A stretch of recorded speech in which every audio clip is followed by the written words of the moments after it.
नमस्कार सलाम, मैं हूं अरमान। आप देखना शुरू कर चुके हैं भारत भूमि मंच। बिहार में चुनाव होने वाला है, नेता फिर वादे कर रहे हैं, मंच लग रहा है, तालियां बजाई जा रही है। लेकिन सवाल ये है, क्या बिहार बदल रहा है या बस नारे बदल रहे हैं, चेहरे बदल रहे हैं, दर्द वही है। आज हम पूछेंगे वो सवाल जो हर बिहारी के दिल में है। सवाल बिहार के हैं, पर जवाब किसी के पास नहीं। हर साल लाखों युवा पास होते हैं, डिग्रियां हैं, सपना है, मेहनत है, लेकिन नौकरी नहीं है। सरकारी दफ्तरों में भर्ती रुकी, निजी सेक्टर भाग गया, औद्योगिक इलाका वीरान। लेकिन नेता कहते हैं हमने रोजगार दिया। पर बिहार के किसी भी रेलवे स्टेशन पर देखो, हर प्लेटफॉर्म पर भीड़ नहीं, निराशा खड़ी है। हर ट्रेन जो दिल्ली जाती है, मुंबई जाती है, वो भी बिहार की उम्मीदें लेकर जाती है। सवाल यह है, कब तक बिहार का बेटा दूसरों के शहर में मजदूर बना रहेगा? बिहार की शिक्षा व्यवस्था क्या वाकई सुधरी?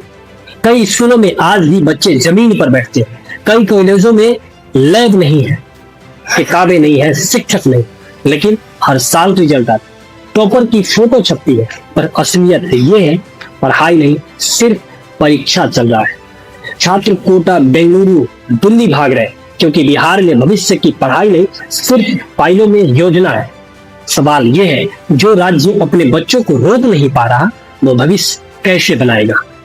बिहार के सरकारी अस्पतालों की हालत, खुद बीमार है, कहीं डॉक्टर नहीं है, कहीं दवा नहीं है, कहीं बिजली नहीं है। गांव में बीमार हो जाओ तो इलाज नहीं है, शहर जाओ तो बिल से मर जाओ। हर चुनाव में कहा गया अस्पताल बनेंगे, सुविधाएं मिलेगी, पर सच्चाई एम्बुलेंस की सायरन बंद है, सिस्टम का दिल धड़कना बंद है। सवाल यह है, बिहार का इलाज कब शुरू होगा? बिहार में सरकारी दफ्तर में फाइल तभी चलती है जब जेब से नोट निकलते हैं। राशन कार्ड से लेकर जाति प्रमाण पत्र तक सबका रेट तय है।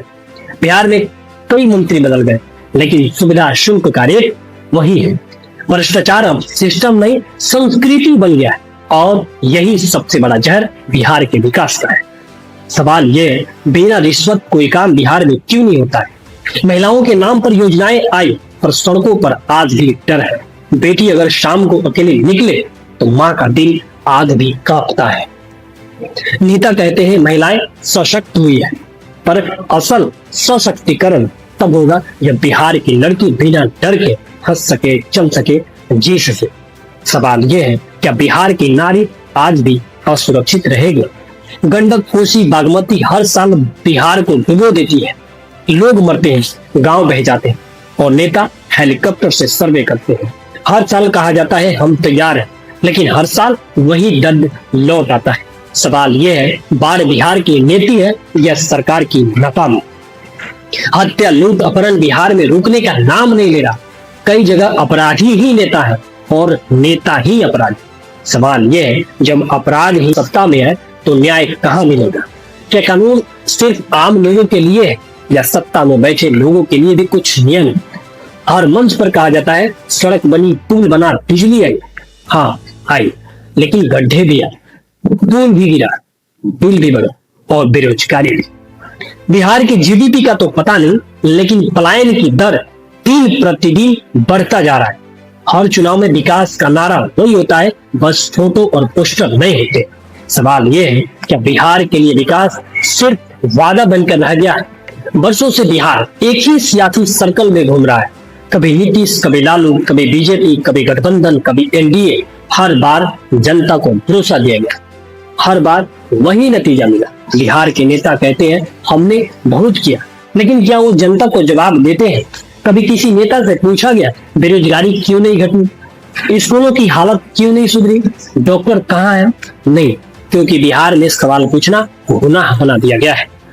बिहार सिर्फ एक राज्य नहीं, यह मिट्टी है मेहनत की, संघर्ष की, इज्जत की। लेकिन अब वक्त है भूख और मजबूरी की राजनीति को तोड़ने का। क्या बिहार की जनता इस बार अपने नेताओं से सवाल पूछेगी, या हर बार की तरह इस बार भी गूंगी बनी रहेगी? नमस्कार, मैं हूं अरमान, आप देख रहे थे भारत भूमि मंच। बिहार विधानसभा चुनाव को लेकर आपकी क्या राय है? इस बार कोई बदलाव होगा या फिर वही कहानी दोहराई जाएगी? अपनी राय कमेंट में जरूर दीजिए। धन्यवाद।